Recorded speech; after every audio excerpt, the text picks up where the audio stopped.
고린도전서 15장 31절 32절 두 절 말씀 함께 읽겠습니다. 형제들아, 내가 그리스도 예수 우리 주 안에서 가진 바 너희에 대한 나의 자랑을 두고 단언하노니 나는 날마다 죽노라. 내가 사람의 방법으로 에베소에서 맹수와 더불어 싸웠다면 내게 무슨 유익이 있으리요? 죽은 자가 다시 살아나지 못한다면 내일 죽을 터이니 먹고 마시자 하리라. 오늘 본문 속에서 사도 바울은 부활이 없다면 자신의 모든 고난과 복음에 대한 수고가 헛됨을 고백하고 있습니다. 그렇지만 부활이 사실이기 때문에 자신은 기꺼이 날마다 죽으면서 살아간다라고 이야기합니다. 그러므로 성도는 부활의 소망을 가진 자답게 세상의 가치관에 휩쓸리지 말고 깨어서 의를 행하며 거룩하게 살아가야 합니다. 주의 깊게 살펴볼 내용을 중심으로 해서 말씀을 묵상해 보도록 하겠습니다. 내용 관찰 1번입니다. 바울은 부활을 증명하기 위해 무엇을 단호하게 맹세합니까? 사도 바울은 31절에서 너희에 대한 나의 자랑을 두고 단언하노니라고 말합니다. 이 단언이라는 것은 맹세의 의미가 담겨 있는 강한 확신, 강한 확언입니다. 그 확언의 내용은 무엇입니까? 나는 날마다 죽노라입니다. 오늘 본문의 맥락과 함께 살펴본다면 매일 죽음의 위협 가운데 복음을 전하며 살아가는 이 사도 바울의 모습을 발견하게 됩니다. 복음을 위해 자신을 기꺼이 내어놓는 헌신의 삶이 사도 바울에게 있었던 것입니다. 30절을 보면 언제나 위협을 무릅쓴다라고 말합니다. 32절에서는 에베소에서 맹수와 더불어 싸우지 않았다라고 말합니다. 사도 바울은 종종 악한 사람들이나 복음에 대한 대적자들을 향하여서 짐승에 비유하곤 합니다. 그렇기 때문에 그의 주변에는 늘 극심한 반대자들이나 박해 세력이 있었다는 것입니다. 사도 바울은 그 대적자와 악한 자들과 싸우지 않았다라고 비유하며 말하고 있는 것입니다. 그렇게 위험을 감수한 이유는 무엇입니까? 바로 그 안에 부활에 대한 확신이 강하게 남아 있었기 때문입니다. 우리는 죽음을 각오할 만큼 치열하게 살아온 사도 바울의 고백을 보고 있는 것입니다. 내용 관찰 2번입니다. 바울은 부활 신앙이 없다면 삶이 어떠한 방향으로 흐르게 된다라고 말합니까? 그러한 삶은 결국 현재의 쾌락과 자기 만족을 추구하는 삶으로 흘러가게 되어 있다라고 이야기합니다. 우리가 방금 살펴봤던 31절을 한 번 더 보겠습니다. 하번자를 보면 죽은 자가 다시 살아나지 못한다면 내일 죽을 터이니 먹고 마시자 하리라라고 이야기합니다. 이 말은 이사야서 22장 13절을 떠오르게 합니다. 제가 읽어드리겠습니다. 너희가 기뻐하며 즐거워하며 소를 죽이고 양을 잡아 고기를 먹고 포도주를 마시면서 내일 죽으리니 먹고 마시자 하는도다. 그 이사야의 시대와 오늘 사도 바울의 시대가 동일함을 증명하고 있는 것입니다. 어차피 죽을 인생인데 지금 즐기자라는 인생관이 어느 시대에나 있음을 보여주고 있는 것이죠. 그날이 가까워 오는지도 모른 채 먹고 마시며 살아가는 허무한 인생을 비추어 주고 있는 것입니다. 바로 바울의 논리를 정리해 보겠습니다. 바울은 부활이 없다면 영원한 생명도 없고 하나님의 심판도 없고 미래의 소망도 없다라고 이야기합니다. 그렇다면 고난을 참을 이유도 거룩하게 살 이유도 복음을 위해 헌신할 이유도 사라지게 되어 있습니다. 지금의 내가 행복하면 되니 즐길 수 있을 때 즐기자라고 이야기하는 것이 부활이 없다라고 이야기하는 자들의 삶이요 고백인 것입니다. 영과 묵상으로 넘어가겠습니다. 바울은 왜 부활 신앙이 성도의 현재 삶을 정돈하게 하는 핵심이라고 강조합니까? 성도들의 부활에 대한 믿음이 삶의 목적과 가치관을 결정하게 되어 있기 때문입니다. 결국 그 가치관으로 행동이 달라지게 되어 있습니다. 34절에서 그는 다시 한번 강조합니다. 깨어 의를 행하고 죄를 짓지 말라. 하나님을 알지 못하는 자가 있기로 너희를 부끄럽게 하기 위하여 말하노라. 하나님을 인정하는 삶은 깨어 있어 바른 행실을 따라 살아가는 삶입니다.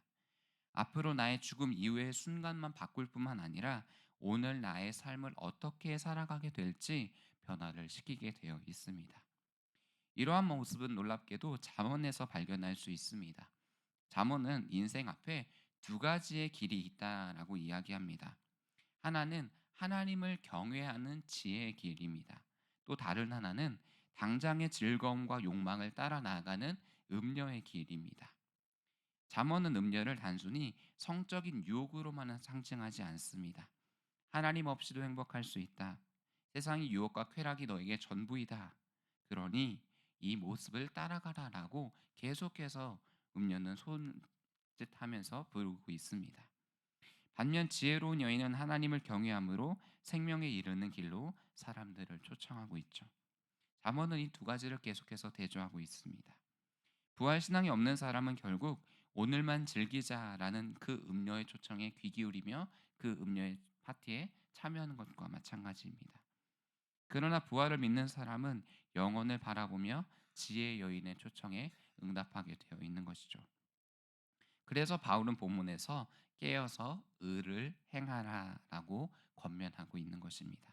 이것이 마치 잠언에서 지혜를 얻으라라고 이야기하는 초청의 방향과 같음을 보게 되는 것입니다. 느낀 점입니다. 부활 신앙이 삶을 바로 세우고 고난 중에도 흔들리지 않게 하며 영혼을 바라보게 한다는 사실에서 무엇을 느낍니까? 많은 성도들은 이 부활 신앙을 단순히 나중에 죽고 나서 일어날 일 혹은 미래에 일어날 사건 정도로만 생각합니다. 하지만 바울에게 있어서 이 부활 신앙이라는 것은 단순한 시간의 개념이 아니었습니다. 부활은 현재를 살아가게 하는 믿음의 고백이 되는 것입니다. 바울은 부활을 믿었기 때문에 손해를 감수할 수 있었고 고난을 견딜 수가 있었습니다. 그는 날마다 자신을 부인하고 믿음의 선택을 하며 살아갔습니다.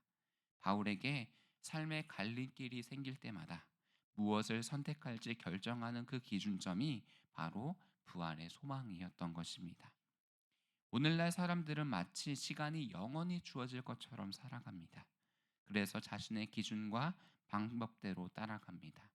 현재의 만족과 성공을 인생의 목표로 삼으며 살아갑니다. 그러나 하나님을 믿는 성도들이라면 달라야 합니다. 우리는 시간의 소유자가 아니라 하나님께서 시간을 선물로 맡기신 자임을 기억해야 할 필요가 있습니다. 우리의 생명도 내일도 미래도 우리의 모든 것도 다 하나님의 손에 달려 있습니다. 그렇기 때문에 우리는 오늘을 함부로 사용할 수 없는 것이죠. 하나님의 영광을 위해 살아가야 합니다.